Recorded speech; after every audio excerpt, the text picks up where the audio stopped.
Hey guys, BoxTruck Henry here. So today I'm getting ready to start to figure out how I'm going to build this over the cab area for the bed. I'm not sure entirely how I'm going to do it.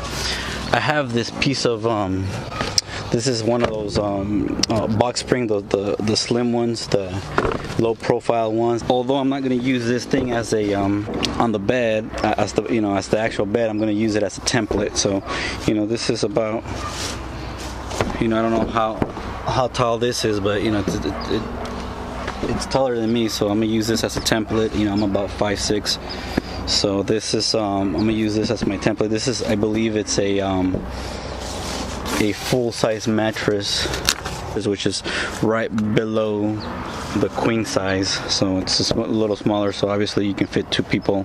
So I am going to cut a hole, make it so that you can stand up inside, have removable floor for the bed.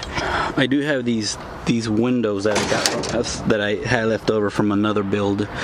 This was on the front, and this is a solid window, and these were the 2 side windows. So I personally don't care too much about this, front window. I actually don't think I want a front window, so I might just do these 2 side windows. It's got this little pointy part that goes in the front, so one is left and one is right. So they're pretty cool. They open and they got this little bug screen on it. So really quick, so I got to cut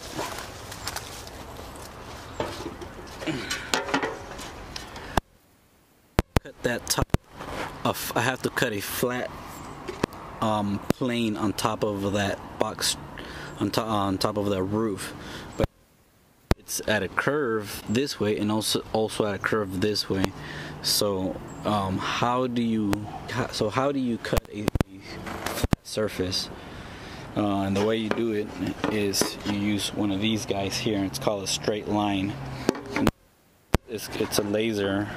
It's not too dark, but maybe you guys can see it. And it's obviously I got to have this on a tripod, and it's got to be perfectly level. It's got so that's the other thing that I like to incorporate in my bed design, is that most of these beds that you will see on RVs, they are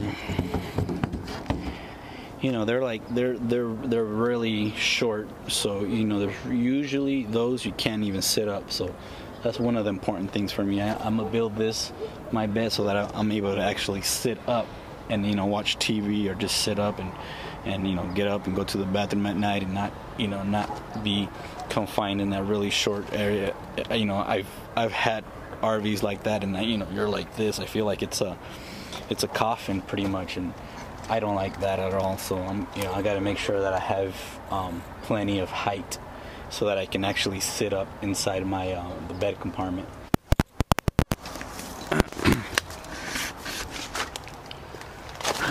So just a disclaimer, guys. That what I'm gonna do here is pretty much experimental. There really is no one way to build something on a motorhome or in an RV. As you guys know, even in my previous videos, you try getting actual details of how it's supposed to be structured or built, and there's it doesn't exist. You can just pretty much build it any which way you want. So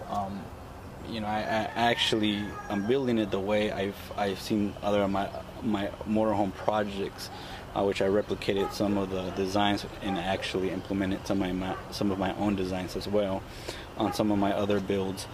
So the way I'm gonna do it on this one's a particular one, because I never turned a box truck into a motorhome before. So this one has already certain structural designs to the actual truck. So I'm gonna have to figure out a way to implement my design that won't really compromise the structural integrity of the actual truck. Actually, I was waiting for the sun to go down a little bit more, because I'm gonna use my laser here, and it doesn't work very well if it's too bright. So let's see if you guys can see.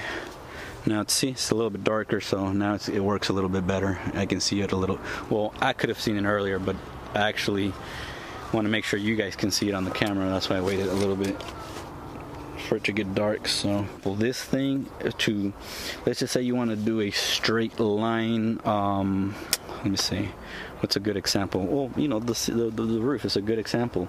You can't just draw a rectangle square up there, because it won't be flat. Once you put a flat board over it, you'll have a gap. So you have to find out where is the true line, you know, for your flat surface. So that's what this does. You know, I guess this is used for maybe construction or something. So as you can see, this is a straight line. It goes really far actually.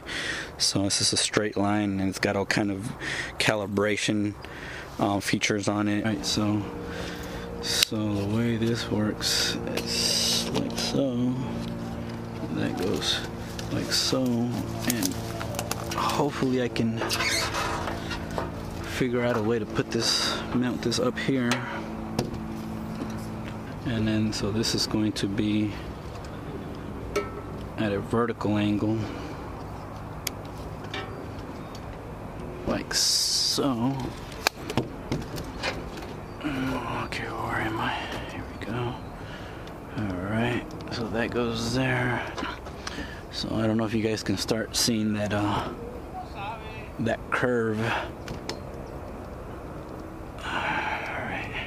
And I really hope you guys can see this.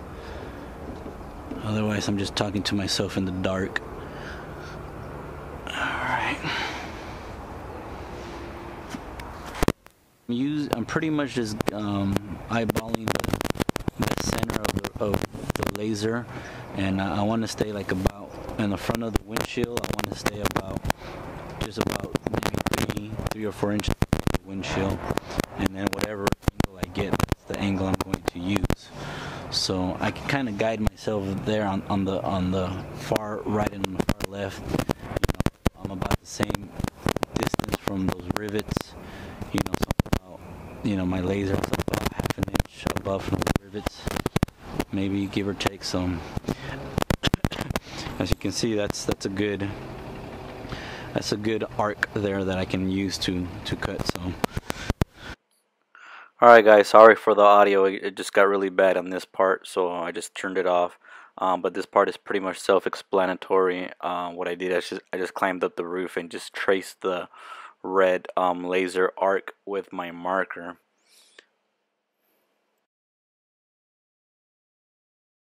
Hey guys, it's the next day, so unfortunately I don't have my little mic on. I broke the port on the actual GoPro. I'll do my best to try to speak up. Just to kind of recap what I was saying last night. As you guys saw the footage from last night laser, you know, measurements. So I drew my arc there. You know, this is the level where my bottom platform of my bed area is going to be, and this is the area that I will need to cut to have a flat surface on the roof of this. So what I was saying is you cannot cut a rectangle, because if you cut just a rectangle and put a board over it, you'll have a gap here, you know. So you have to actually, you know, find the exact area where you need to cut. So, you know, I was able to accomplish this arc with the laser that I showed you guys last night. Anyway, so the other thing I was saying is, you know, as far as putting start building it up, I'm going to have to do some reverse engineering on this front section here, which is pretty much remove these rivets here, you know, remove this top section here. This top section is actually made of, you know, this top gray section here is made of fiberglass. The cabinet, I don't know what you guys, you got to help me out on this. I have no idea what this thing is called. The over-the-cab bed area. You know, put it down in the description down below. I have no idea what that thing is called. but I'm gonna start building the piece up above, you know, just building I'm gonna start building the components or the parts for it, you know. I'm gonna start doing the side walls, you know, get my platform ready, because once I start removing these rivets, you know, it's going to be exposed for who knows how long, you know, until I put all the pieces together and you know, seal it, water seal it. And I really would not like to, you know, have it exposed too long. I did a whole presentation on my whiteboard last night, and you know, come to realize that none of the audio came out. So I'm just gonna try to explain it to you, kind of what I was talking about last night. What I'm doing is I'm going to extend my platform out. It's going to come out about, you know, maybe halfway out from the windshield, and then I'm going to actually have a dome above the line of the roof line, because I want to be able to sit up inside my sleeping area. So, you know, luckily the truck is already high, so it does give me some advantage there, but I'm like 6 inches short on the actual height that I want to be able to fully sit up in the inside. So I do want that. It's important to me. I want to be able to sit up when I'm in my bed area. So I'm going to build like a little dome up above the ridge line of the roof. This is where I'm going to lay my board on. This is the flat area, but this is not where I'm going to cut. I'm actually going to cut like little tabs along the way, like that, because I'm actually going to fold it up. So, you know, I'm actually going to fold, you know, these tabs up into my board, and then screw it down that way. That way the board is kind of just secured. Otherwise there wouldn't be any other way to secure the board while it's on top. You know, I find that this is the most secure way to do it. So I just wanted to make sure I point that out. The way I'm going to install my bed is I'm going to remove these rivets here, and I'm actually going to attach my piece and then re-rivet it again so that it's attached to this frame here. So I was thinking of removing this piece, but I'm not going to mess with any of this section here. I'm only going to remove these rivets here. I guess I'll have to remove this piece here, and then my part's going to be attached to these rivets, and then these rivets here, you know, and it's going to be open in that direction. So this is the full size box spring template that I'm using. It's going to be the size of my bed.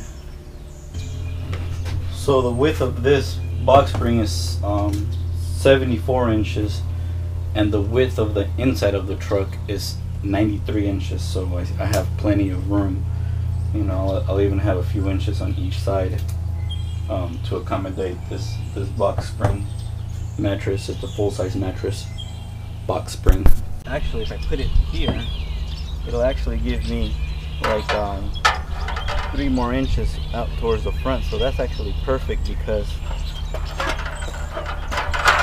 so if I do an entire 4 foot by 8 foot board, it'll probably be perfect, because it'll give me a few, like 4 inches in front of it, you know, towards the front for insulation and paneling in the front. So that's perfect. So all I really need is a 4 by 8 platform.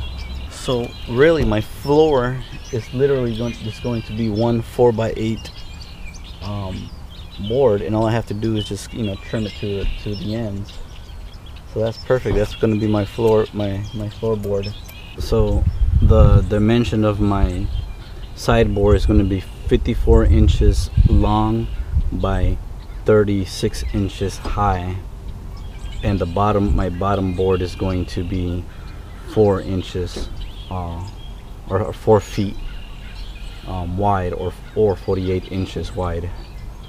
So additionally, since I am planning to go up, and make a dome, so I said I was going to go up about 7 inches. So additionally, I am going to go up this way, and it's going to kind of come down this way, and then at one point, I'm just going to wing it. At one point it's going to kind of start sloping down, and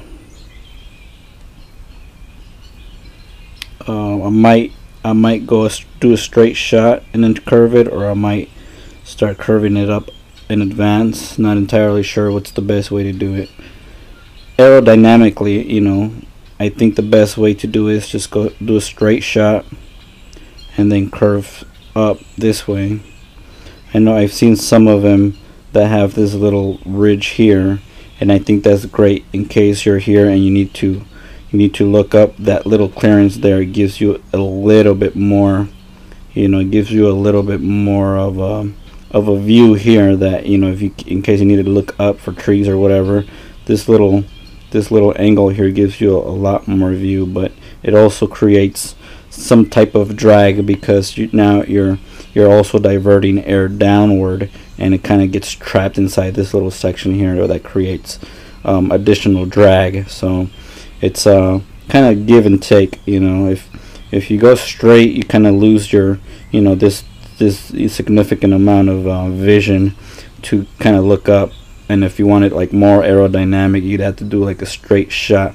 That way the air of this entire thing is kind of diverted upward. So it's give and take. This is a big angle to kind of lose. It's not the it wouldn't be the end of the world. All you would have to do is just kind of keep an eye out ahead of time to kind of gauge what you're kind of driving into. But something that I have to kind of decide what to do, as far as do this section or just go straight, do a straight shot. So and then for here, for sure, I'm just going to kind of angle it this way, kind of wing it. I don't have a particular angle, just kind of whatever looks right. And then here, once I get to this point, then I'm gonna start dropping it down to my ridge line, and then this is the roof of the truck.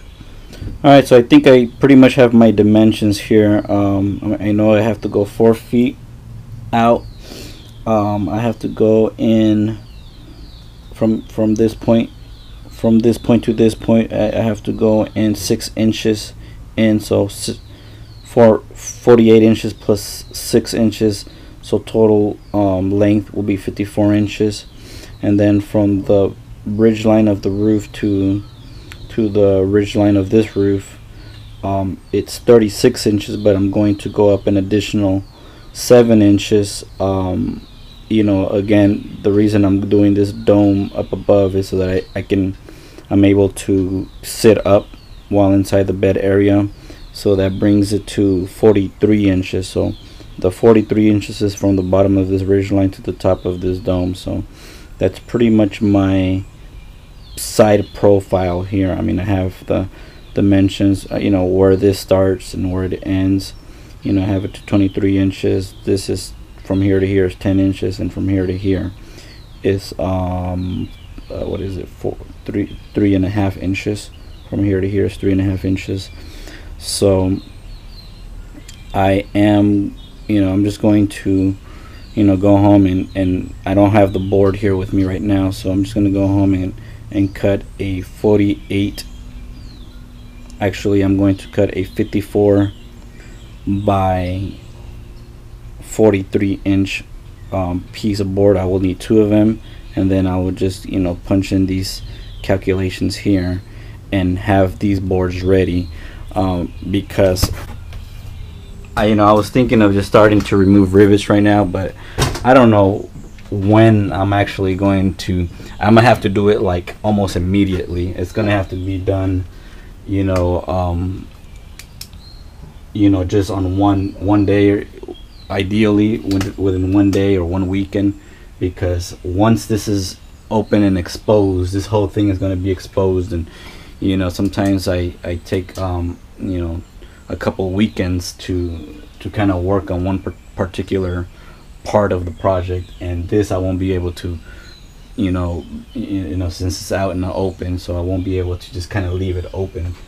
So I want to make sure I have all my boards ready that I'm going to install right away, because I need to be able to remove it and install my boards in, you know, the same day if possible. So what I'll probably do, actually, one weekend I'll just remove all the rivets without taking them out, just kind of removing them and have them ready to just pop them out. And then the next weekend, the following weekend, I will, you know, just pop them all out, drop in my boards, you know, put it, you know, attach them all together, re-rivet them, and make sure it's sealed.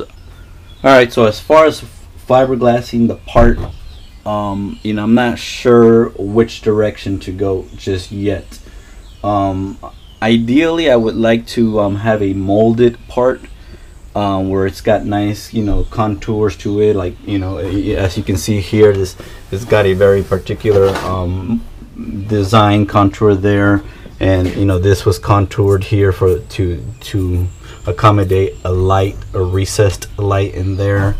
So this piece here was molded specifically. That's one type of fiberglassing. The other type of fiberglassing is these boards. As you can see, this is pretty much plywood sandwiched together between fiberglass. So this plywood is actually 100% waterproof. You know, this material, this fiberglassing is on both the interior and the exterior. As you guys notice on the outside, you know, the fiberglass is has been applied directly onto the wood, and once you fiberglass it directly onto the wood is 100% waterproof, weatherproof, and even, you know, very, you know, adds resiliency to the actual plywood. So that's two types of way to do it. Either I can do this in sections where I will fiberglass this piece here, and fiberglass over the plywood, and then just make it waterproof there, and just be done with it. Or I can create a custom, you know, mold that, you know, has designs to it, and, you know, maybe have some little dips and ridges and some type of design to it. So obviously, as you know, that will be more time consuming, you know, building, because I would have to build a plug for it, then I would have to build the mold for it, which creates then the part. So that's, you know, several sections, several stages to build this piece here.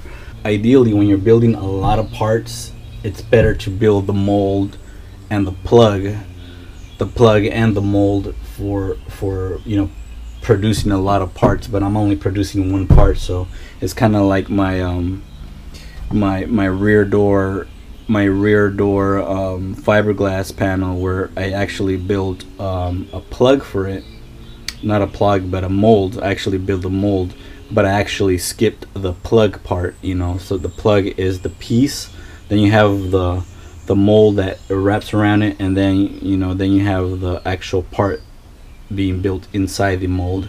So those are three different stages of mold making for fiberglass, or for anything that's, you know, mold related. So that's one thing that I will have to consider. And, you know, as far as building a mold piece, it would have to be done obviously very calculated, because once you build it, there's no making adjustments. Once it's built, it's built. That's going to be a tough one. I'd rather do the mold. It's going to be it's going to take a lot longer, and it's going to be very time consuming. Or I might just, you know, build the parts, just cut out the shapes of the parts out of plywood, and just, you know, infuse it with fiberglass, directly on top as this board here. So it's, you know, I got to think about how I want to fiberglass my part for my bed up in the front.